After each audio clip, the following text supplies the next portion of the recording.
The Jell-O program, coming to you from Marchfield, California, and brought to you by Jell-O and Jell-O Pudding, starring Jack Benny, with Mary Livingston, Phil Harris, Dennis Day, Rochester, and yours truly, Don Wilson. The orchestra opens the program with Wings of America, written by Lieutenant Jess C. Hicks of the Marchfield Post.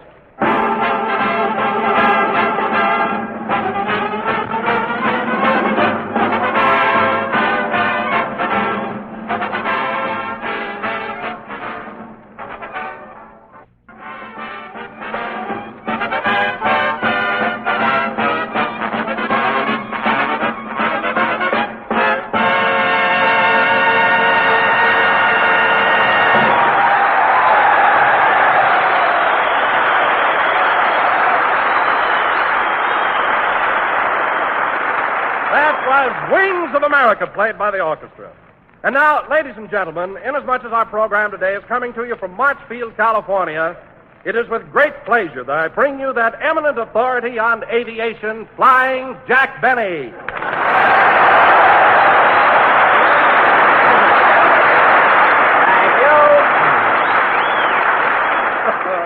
Thank you. Hello again. This is Jack Benny talking. Flap, flap. I'm flying, boys. And, Don, that was really a lovely introduction. I mean, calling me an eminent authority on aviation. How'd you ever find out about that, Don? Why, don't you remember, Jack? Just before the broadcast, you told me to introduce you that way. Oh, yes. But that's the truth, Don. It isn't commonly known, but years ago, I was the first person to ever think of the airplane. Only it so happens that a couple of other fellows perfected it before I did. The Smith brothers, Orville and Wilbur. They beat me to it. Pardon me, Jack, but you must mean the Wright brothers. The who? Oh, yes, the Wright brothers. The Smith brothers perfected the cough drop before I did. Everybody has the jump on me, you know. Well, that's very interesting. But tell me, Jack, whatever gave you the idea for a flying machine? For the airplane? Well, I was sitting on a fence one day when a flock of pigeons flew over my head, and a thought struck me.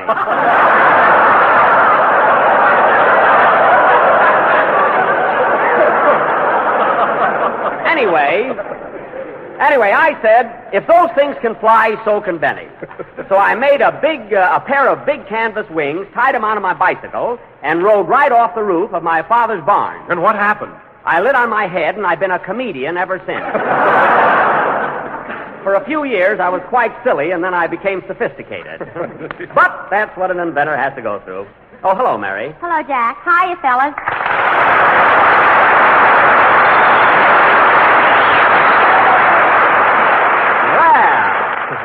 Well, that's some hand you got there, Mary. The boys here seem to know you. Why not? I met most of them at the plantation last night.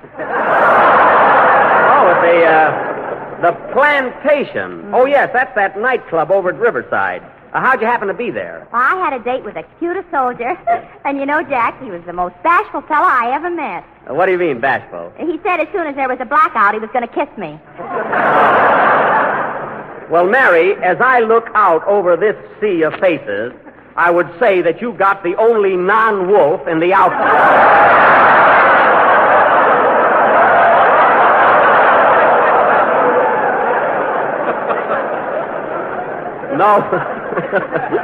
No kidding. You mean I can do better tonight? Definitely. And speaking of the plantation, Mary, I think I'll go down there some night and play my violin for the boys. That'll empty the place faster than an all-out alert. I don't know about that. Hey, Mary, you should have been here earlier. Jack was telling me how he almost invented the airplane years ago. Oh, he's full of baloney.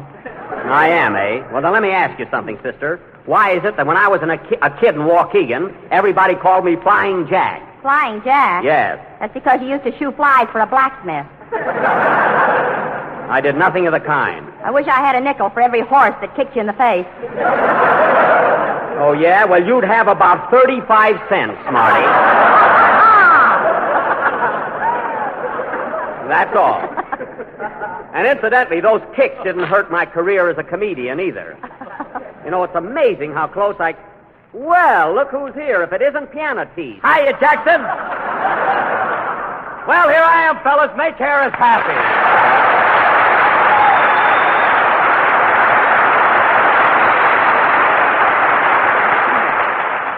Say, Phil, Why is it every time we broadcast from a new place, you always make your entrance by asking for applause? Why don't you let the audience decide whether they want to give you a hand or not? I tried that once, Jackson, and there was a lull that was a Lulu. Oh. Anyway, look, Jackson, I didn't ask for applause. I just said make Harris happy. They could have thrown money at me or anything. I don't care. And another thing, what's the idea of calling me piano teeth? Are you jealous because my ivories are real? Let me tell you something, Phil. Your teeth may be the McCoy, but that smile of yours must work from a button somewhere.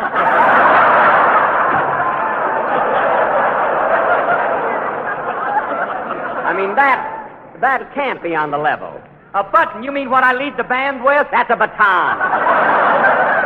You're a fine musician. Say, Jack, can I read my poem now? Well, sure, What poem? The one I wrote about March Field. Mary, we can do without those Livingston epics tonight. Give these boys a break. will you? Oh, let her read it, Jack. Mary's poems are always so clever. She can't do it now, Don. Phil's orchestra has to play a number. Although I wish we had a better choice. I really do. Now, wait a minute, Jackson. Are you trying to be facetious? What?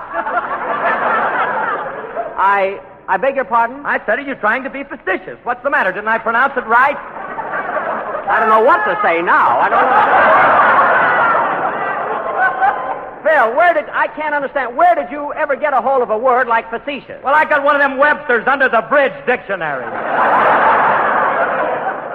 Under the bridge? Phil, nobody could make that mistake but you and my writer.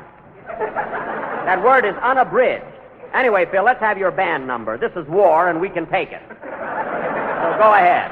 Oh, all right, Jackson. But look, I meant to tell you, the boys got here so late that we didn't have a chance to rehearse. Oh. Do you think it'll make any difference? Are you kidding?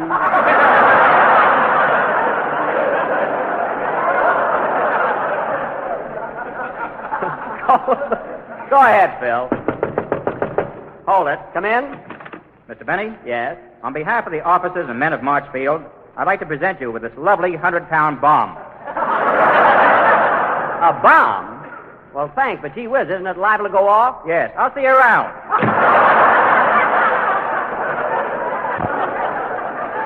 Get a load of his head, fellas. What a runway it would make. Play, Phil.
Played by Phil Harris and his... Hey, Phil, you can tell your bass fiddle player to stop. The number's over. Oh, yeah. Stop beating it out, Fletcher. I knew we should have rehearsed. Thanks, Phil. That was Tonight We Love, played by Phil Harris. I got a good mind to fire that guy. What for? He made a little mistake, that's all. He probably started late, so he finished late. Say. Well, he ain't going to get paid overtime. All right, forget it. That was Tonight We Love, played by Phil Harris. That burns me up, and it's a blot on my record as a great conductor. Phil, forget it, will you? Forget it. Would Leopold forget it? Would Stokowski forget it? That's Leopold Stokowski. He's one man. My goodness. Well, holy smoke, how can one man lead such a big orchestra? He works on a bicycle and shut up. That was Tonight We Love, played by Phil Harris. Oh, the heck with it. Say, Jack, can I read my poem now? Mary, never mind the poem. Doris and Edie are listening in. Tear it up, will you? You let me read it, or I'll tell all these voices you still owe $8 on your toupee. Now, just a minute, young lady. In the first place, I don't wear a toupee. In the second place, it's paid for. Then take the tag off. That's not a price tag. That little ticket says this side up. I can go along with a gag. Sister. And I can go along with a gag, too. My dear ladies, why don't you tell your husband to put on his toupee and go down to your neighborhood grocer for a package of Jell-O? It is not only easy to make, but economical as well. So you will find that it is not hard to pay for. Oh, for heaven's sake. And remember, folks, Jell-O has that new locked-in flavor. The flavor doesn't go away. I know. You put it in and it's there to pay. I know. Don, you're a whiz. I give you an inch, you make a commercial out of it. Hello, Mr. Benny. Sorry I'm late. Oh, hello, Dennis. Take a bow, okay?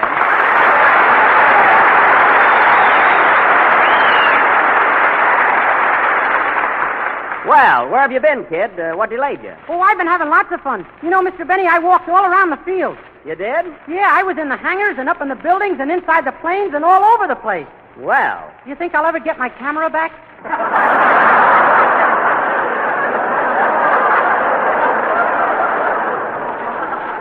I doubt it. Don't you know, Dennis, you're not supposed to take pictures at any military encampment. Who was taking pictures? The camera wasn't loaded. Well, then what's the idea of carrying an empty camera around? My lunch was in it. Oh. The United States government owes me 1 hard-boiled egg and 2 ham sandwiches. All right. I'll take it up with the colonel. I'm having lunch with him tomorrow. A lot of good that'll do me. I'm going to be shot at sunrise. You're not going to be shot at all. I never saw anyone with such an imagination. Don't pay any attention to him, kid. He's just being facetious.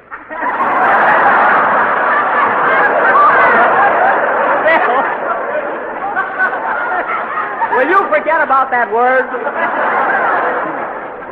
Say, Dennis, when you go to get, Dennis, when you go to get shot in the morning, take Phil with you. Please.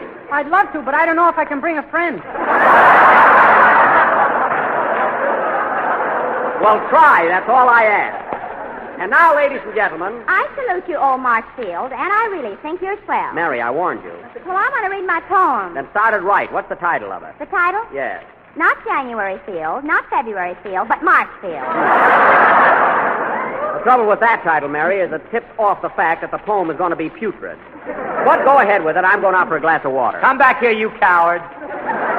Okay, let's get it over with. Go ahead, Mary. I salute you, old Marshfield, and I really think you're swell. If the Japs, they get too close, you will blast them all to pieces. Nice rhyming. You want me to rhyme it? No. Continue. I think the boys here are so cute. Private Major Colonel Luce. I love to dance with all the soldiers. They don't keep time, but how they hold you. Well, of course, I wouldn't know. Proceed. Here you are near the town of Censored, in the state of I ain't talking. And your hangar's full of, don't ask me, because I'm not squawking. Well, what's that for? Why all the mystery? Military secrets, Daddy. Wake up. Oh, yes. Continue. Your boys get leave to go to town to have some fun and clown around. They jump in their cars and fill up with gas. But what can you do on a 6-hour pass?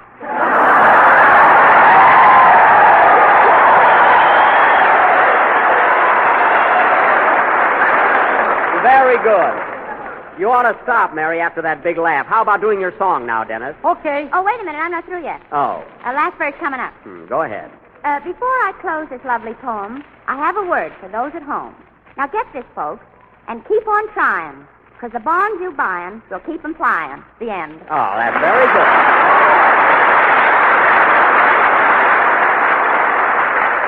Say, that was all right, Mary. You had a nice finish. That poem turned out better than I thought it would. Well, okay, Dennis. What's your song going to be? I'm going to sing We Did It Before and We Can Do It Again, assisted by the Marchfield Sextet. The Marchfield Sextet. Dennis, there are 8 soldiers in back of you. 2 of them are guarding me till I get shot. Oh. Well, I guess a guy that carries a hard-boiled egg and a camera has it coming to him. Go ahead, sing, Ken. Wait a minute. Come in. Mr. Benny, Yes? on behalf of St. Peter, I want to welcome you to the Pearly Gate. Pearly Gate? Didn't that bomb go off yet? Get out of here! I wish that character would stop following me all over the country.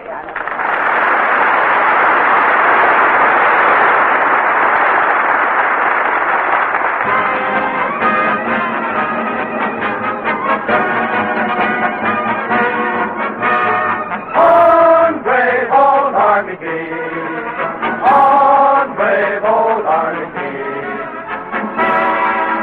keep them fighting.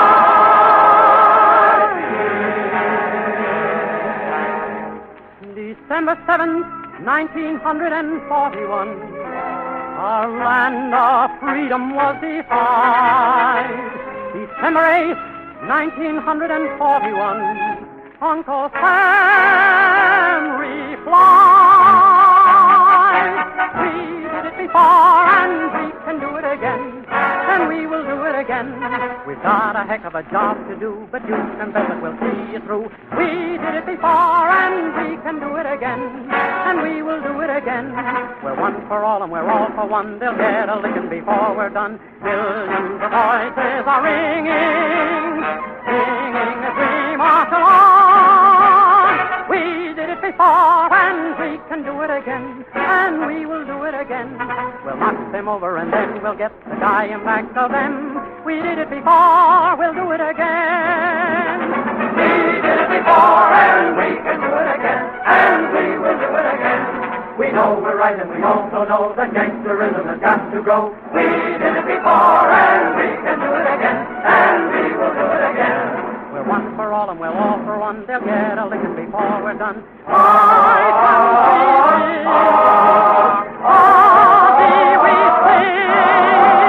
We did it before and we can do it again, and we will do it again. We're going to show them in Tokyo we Yanks are out to win. We did it before, we'll do it again.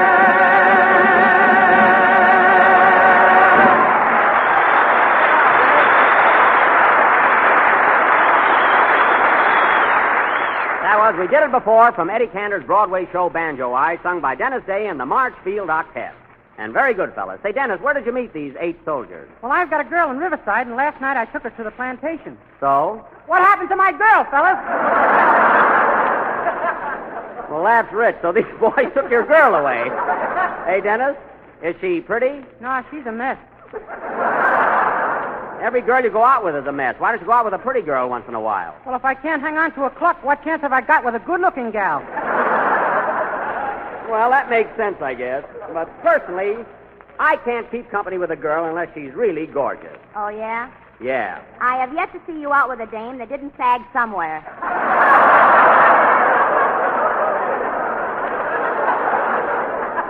Is that so? I've been out with some pretty hot-looking babies, haven't I, Phil? Lay off, Jackson. I'm a married man. Well, for Pete's sake, you can talk about pretty girls, can't you? Nope, no talking and no looking. No looking? Not even on a windy day? On windy days, I'm not allowed out of the house.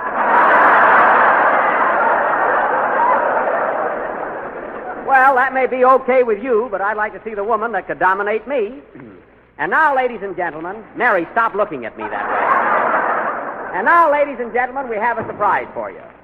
As our guest tonight, we have one of the boys stationed here at Marchfield, the biggest soldier in the United States Army, a fellow who makes Don Wilson look like a midget, Staff Sergeant August Stackwell. Step right up, Sergeant.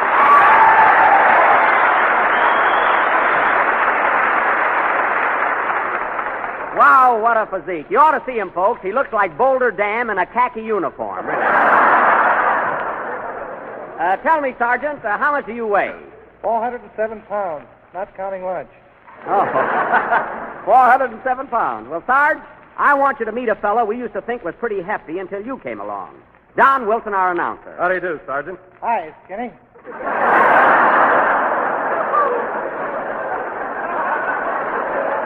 You didn't know you were going to get those kind of laughs, did you? Now, look, if you don't mind, Sarge, I'd like to ask you a few questions. To begin with... If a little woman hadn't put me on a diet, I'd make this guy look like a toothpick. Don, please, don't be so jealous. Now, Sergeant, I'm sure our listeners would like to know something about your history. To begin with... If I hadn't cut out potatoes, I could look like Boulder Dam, too. Don, stop mumbling. Now, Sergeant Stackwell, you say you weigh 407, is that correct? Yes, sir. I see. And how much did you weigh when you were born? 150 pounds.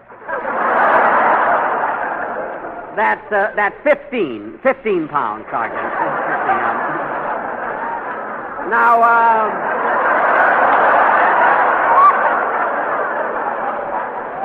he looks like Wilson and he reads like Phil Harris. Now, of course, Sergeant, being so large, must present certain problems. For instance, you don't sleep on a regular Army cot, do you? No, I use the king size. Good. That's all right. Now, I'll Sergeant. bump stomachs with him any day. Wilson, calm down. My goodness. Well, Sergeant, I want to thank you for coming up here and saying hello. Thank you, Mr. Benny. No hard feelings, Don. No, not at all. That's how I feel about it. So long, Flack.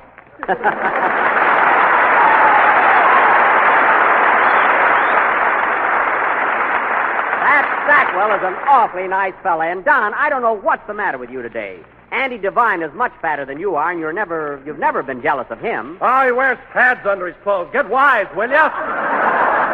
Andy Devine wears pads? I can't believe it. Say, Jackson, did you hear Andy on Fred Allen's program last Wednesday? The guy was terrific. No, I missed Allen's program last week, and I'm just sick about it. Of course, not as sick as if I'd listened in. How was the show? It was darn good, and Andy sure spilled the beans about you. What do you mean? Well, Andy said you never let the actors get together on your program because you're afraid they'll organize and strike for back salary. That's the silliest remark I ever heard. What did Allen say? He seemed to think it was quite facetious. Facetious. I know, facetious. Shut up. And before we go any further, I'd like to clear this thing right now. If there's anybody in this cast that I owe back salary to, I wish he'd raise his hand. Come on. There, you see? Nobody raised their hand. I got mine up, Mr. Benny. Okay, Dennis, but come right back.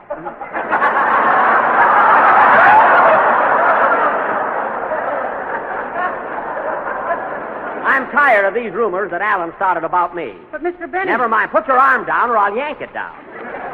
Now, let me tell you something about Allen. I remember once in Toledo... I'll take it. Hello? Hello, Mr. Benny. This is Rochester.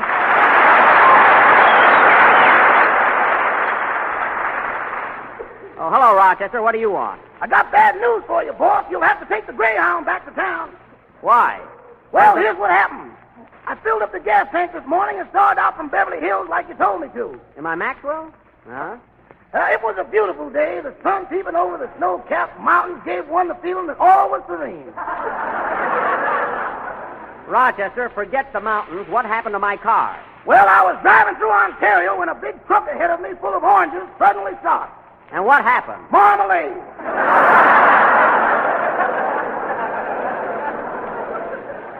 Rochester, I see no excuse for you smashing into a truck. What do you think the emergency brake is for? It ain't for stopping. We found that out. Well, tell me about the car. Is it damaged much? No, it worked out fine. The fenders are straight now. Well, good. But the right front tire's gone boom for the last time. Oh, well, I guess there's nothing else to do but go out and buy a new tire. I beg your pardon? I said go out and buy a new tire. A new tire? Yes. Just a second, I'll put Superman on the phone. Oh, that's right. It is pretty hard to get tires now. I'll tell you what. Use the spare. We ain't got no spare. What do you mean? I cut it up last week when you needed rubber heels for your brown shoes.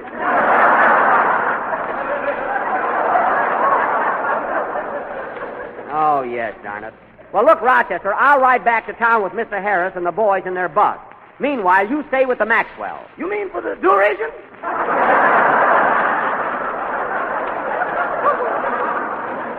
You can have that tire fixed. Now hang up. This is long distance. Okay. Oh, say, boss, looks like you owe me $10 on that bet we made. Yes, I know Buddy Bear lost. But I can't understand how Lewis knocked him out in the very first round. Well, you see, Joe's in the Army now, and he had to get back to camp before tap. Oh, well, that explains it. So long, Rochester. Goodbye. Gee, I've got to get a tire. I wonder how that rubber tree in my greenhouse is coming along. Play, Phil. Tomorrow night for dessert, surprise the family with a grand dessert, Jack Benny's jellied fruit medley and one of Jack's own special favorites. It's a delightful dessert, a real treat to the taste, and yet so quick and easy to make. Simply dissolve 1 package of Jell-O imitation strawberry flavor in 1 pint of hot fruit juice and water. Next, chill until slightly thickened and fold in 1 can of fruit salad cut into small pieces. Chill until firm, and then serve with a garnishing of spicy mint leaves and bright red cherries. What a beautiful-looking dessert it is. A rich, colorful combination of delicious canned fruit salad and rosy pink strawberry Jell-O. Many grocers are featuring these items, both of them, all next week. So get them both tomorrow. And remember, desserts made with Jell-O taste really swell, because Jell-O's locked-in process protects the flavor for your enjoyment. We're a little late, so good night, folks.